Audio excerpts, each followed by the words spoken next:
तो हम बात कर रहे थे बेटा कि कैसे ये पी पाई डी पाई बॉन्डिंग बनाता है और डी पाई बॉन्डिंग बनाता है। जैसे कि आप देख रहे थे यहाँ पर कि ये आपका जो लिगेंड्स की तरह जब ये वर्क करता है और किसी ट्रांजिशन मेटल को आप यहाँ पे लेंगे तो ट्रांजिशन मेटल में ऑब्वियसली वहाँ पे डी ऑर्बिटल्स होते हैं जिनमें ये बनाता है ना, ये डी ऑर्बिटल्स होते हैं 1 2 3 4 5 ट्रांजिशन मेटल्स में, तो ऑब्वियसली डी ऑर्बिटल से सारी वर्किंग होती है।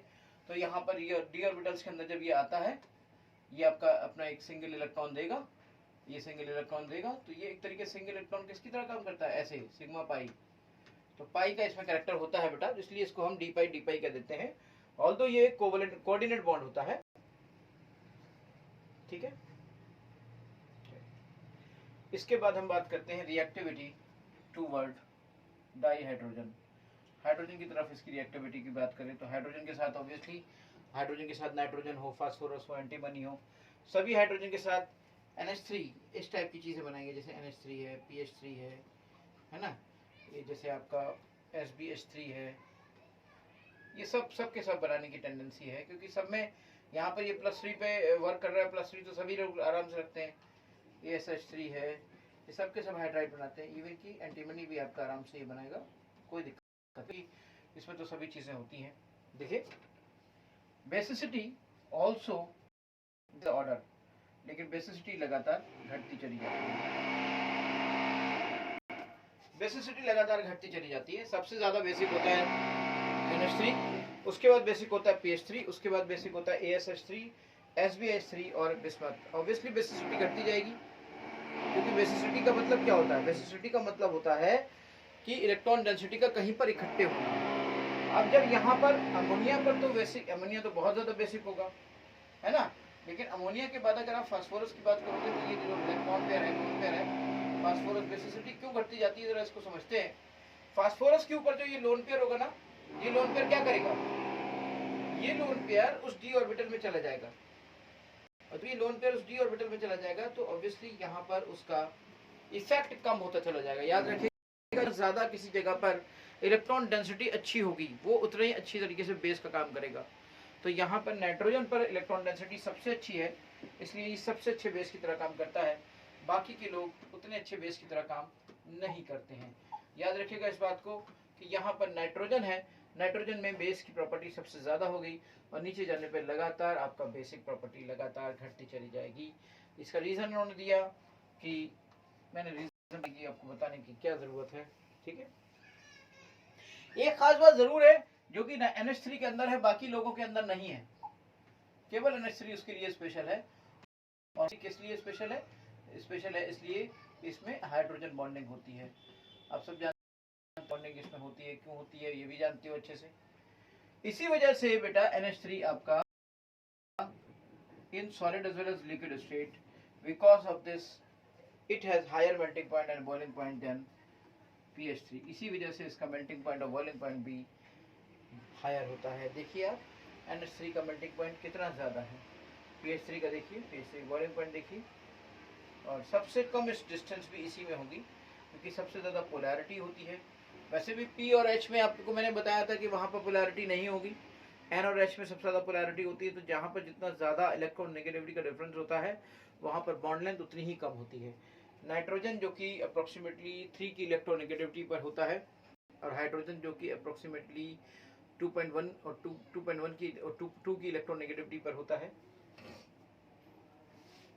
तो हाइड्रोजन बॉन्डिंग इसमें होती है, इसके बारे में हम आपको पहले ही बता चुके हैं। इसमें लोन पेयर होता है, हाइड्रोजन बॉन्डिंग की कंडीशन भी शायद आपको पता है, अच्छे से इसमें बताने की मुझे ज़रूरत है। नाइट्रोजन नाइट्रोजन नाइट्रोजन है ना, फिर आपका ये नाइट्रोजन, और ये इस तरीके से ऐसे सॉलिड और लिक्विड बनता चला जाता है।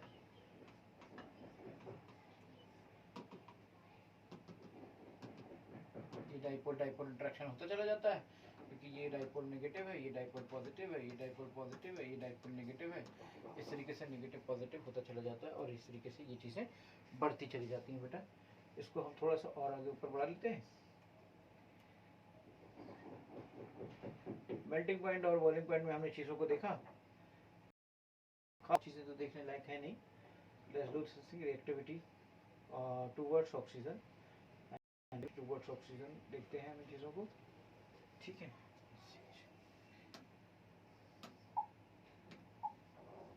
Let's see this thing, reactivity towards oxygen, reactivity towards halogens। Oxygen के साथ नॉर्मली दो तरह के ऑक्साइड बनते हैं। हर एलिमेंट जो होते हैं वो दो तरह के ऑक्साइड तो बनाते ही बनाते हैं, एक +3 ऑक्सीडेशन स्टेट का, एक +5 ऑक्सीडेशन स्टेट का। लेकिन नाइट्रोजन हर तरह का ऑक्साइड बना लेता है ना। नाइट्रोजन को तो हर तरह का ऑक्साइड बना लेता है। अगर आप देखें यहाँ पर कि जो हायर जो ऑक्सीडेशन स्टेट जो ऑक्साइड होते हैं, जो हायर स्टेट में होते हैं वो आपके एसिडिक ज़्यादा होते हैं, और जो कम स्टेट में होते हैं वो एसिडिक कम होते हैं। देखिए, all the elements form two types of compounds, E2O3 and E2O3। E2O3 का मतलब क्या था यहाँ पर कि E का मतलब यहाँ का एलिमेंट, यानी कि इस ग्रुप का एलिमेंट, यानी कि ये +3 के ऑक्सीडेशन स्टेट पर है, और E2O5 यानी कि यहाँ पर ये। अब इनमें से कौन ज्यादा एसिडिक है, कौन कम एसिडिक है? अगर मैं यहाँ पे बात करूं, all the elements higher oxidation state is more acidic than lower oxidation state. जैसे यहाँ पर if I am talking about P2O3 and if I am talking about P2O5, और मैं आपसे पूछूं कि जब सेंट्रल एटम एक ही होता है ना, तो हम सबसे बेहतरीन तरीका होता है हायर ऑक्सीडेशन स्टेट से चेक करना कि कौन कितना ज्यादा एसिडिक है। अब ये जरा समझिए आप, P2O5 में जो ऑक्सीडेशन स्टेट है वो कितनी है, +5 की। P2O3 में ऑक्सीडेशन स्टेट कितनी है, +3 की। ठीक है ना। ऑक्साइड ऑफ +3 +5 ये आपके दोनों है, तो ऑब्वियसली इसका ऑक्सीडेशन स्टेट ज्यादा है, तो ये ज्यादा एसिडिक है, यानी ये वाला ज्यादा एसिडिक है। फिर एक दूसरा पॉइंट हमने देखा, दूसरे पॉइंट में लिखा हुआ है कि जो ऑक्साइड्स हैं नाइट्रोजन के E2O3 टाइप के, वो फास्फोरस के, वो प्योरली एसिडिक हैं। यानी कि N2O3, जैसे आपको बताऊं, N2O3 ये आपका, और P2O3 ये आपके प्योरली एसिडिक हैं। जबकि एक चीज आपको बताना चाहूंगा मैं, NO होता है, N2O होता है, ये N2O2 होता है, ये N2O4 होता है, ये सब के सब आपके एम्फोटेरिक ऑक्साइड है। ये सब के सब आपके एम्फोटेरिक हैं।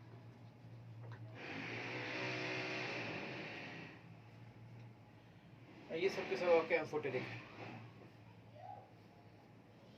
ठीक है, बिल्कुल। वहीं पर आर्सेनिक और एंटीमनी के जो ऑक्साइड हैं वो भी एम्फोटेरिक होते हैं, और बिस्मथ का ऑक्साइड बेसिक होता है। इसलिए कि इसका मतलब क्या हुआ कि E2O3 और E2, इसमें तो देखिए स्पेशल बात है, नाइट्रोजन आते हैं, नाइट्रोजन पे क्वेश्चन भी बनता है, क्योंकि हम सब जानते हैं कि नाइट्रोजन का जो ये ऑक्साइड होता है N2O3 एसिडिक होता है, बाकी के सब ऐसे होते हैं। सवाल इस बात का उठता है, अगर ये एसिडिक होता है तो इस सिचुएशन में क्या होना चाहिए। लेट्स सी दिस थिंग, इस चीज को हम कैसे देख सकते हैं और कैसे ले सकते हैं, इस चीज को हम समझते हैं।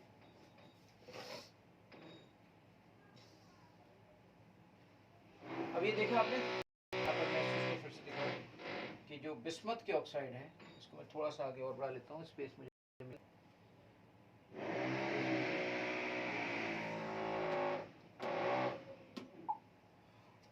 यहाँ पर देखा हमने कि बिस्मथ के जो ऑक्साइड हैं, एक मिनट, हाँ, इससे पहले मैंने कहा था बिस्मथ का ऑक्साइड की बात की आपको बेसिक था।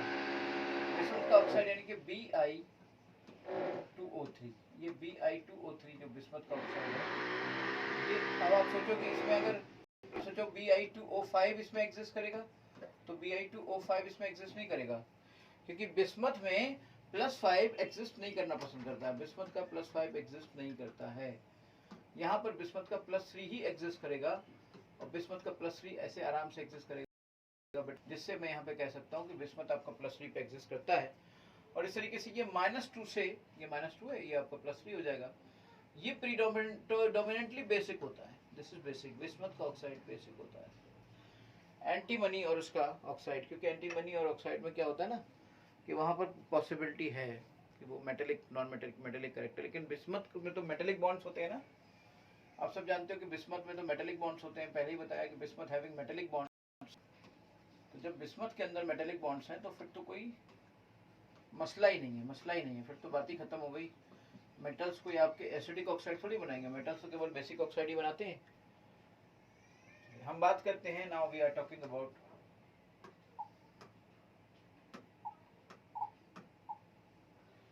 हेलोजेंस की बात करते हैं। हेलोजेंस में सब लोग हम लोग जानते हैं कि नॉर्मली जो हेलोजेंस बनते हैं वो या तो 3 के बनते हैं या हेलोजेंस वो 5 के बनते हैं। हेलोजेंस 3 के कब बनते हैं, हेलोजेंस 5 के कब बनते हैं, लेट्स सी दैट थिंग।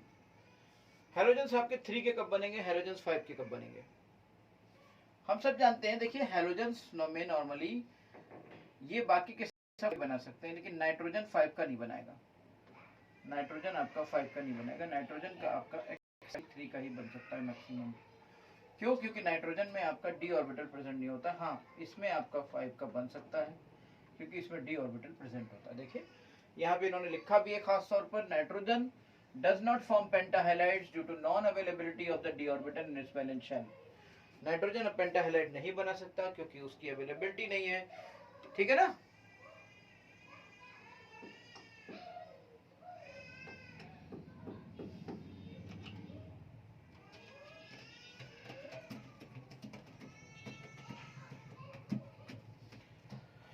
पहली बात तो नाइट्रोजन और बाकी के लोगों की होगी। अब सवाल उठता है कि अगर जो लोग बाकी के दोनों लोग बना लेते हैं, जैसे मान लीजिए आपका फास्फोरस है, फास्फोरस आपका PCl3 भी बनाएगा, फास्फोरस आपका PCl5 भी बनाएगा।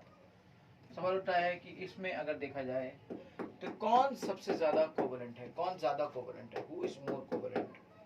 PCl5 ज्यादा कोवलेंट है या PCl3 ज्यादा कोवलेंट है। ये भी अपने आप में एक क्वेश्चन बन गया बेटा। This is due to the fact that pentahalides more covalent than trihalides. याद रखिएगा इस पॉइंट को, ये बहुत ही काम का पॉइंट है। क्वेश्चन इस पे सीधे सीधे बनेगा कि पेंटाहेलाइड्स में और ट्राइक्लोराइड में कौन ज्यादा कोवलेंट है। तो मैंने कहा PCl5 ज्यादा कोवलेंट है, मोर कोवलेंट। सवाल उठा कि सर मोर कोवलेंट PCl5 कैसे हो गया। मैंने कहा फजान रूल को याद करो। फजान रूल क्या कहता है, फजान रूल ये कहता है कि जिसमें भी आप डी ऑर्बिटल्स में अगर इलेक्ट्रॉन्स का ट्रांसफर कर देते हैं तो रिपल्शन कम हो जाता है। रिपल्शन कम हो जाता है तो फिर कोवेलेंट कैरेक्टर बढ़ जाता है, कोवेलेंट कैरेक्टर बढ़ जाता है, पोलैरिटी कम हो जाती है, क्योंकि वहां पे डी ऑर्बिटल का यूज किया गया है। डी ऑर्बिटल का यूज किया तो वो चीज फैल गई, तो फिर स्टेबिलिटी बढ़ गई। स्पेस उसमें खूब अच्छा कवर कर लिया। इस तरीके से पेंटावेलेंट आपका मोर कोवेलेंट होता है इन कंपैरिजन टू ट्राइवेलेंट। ठीक है ना। हम सब जानते हैं कि जब PCl5 में आपका ऑब्वियसली भी पोलराइजिंग पावर, जिसको हम कह रहे हैं, दूसरा वर्ड हम यूज कर सकते हैं पोलराइजिंग पावर का। तो the word is polarising power. The word polarising power, Fajans rule में यही तो वर्ड यूज होता था हमारा बार बार।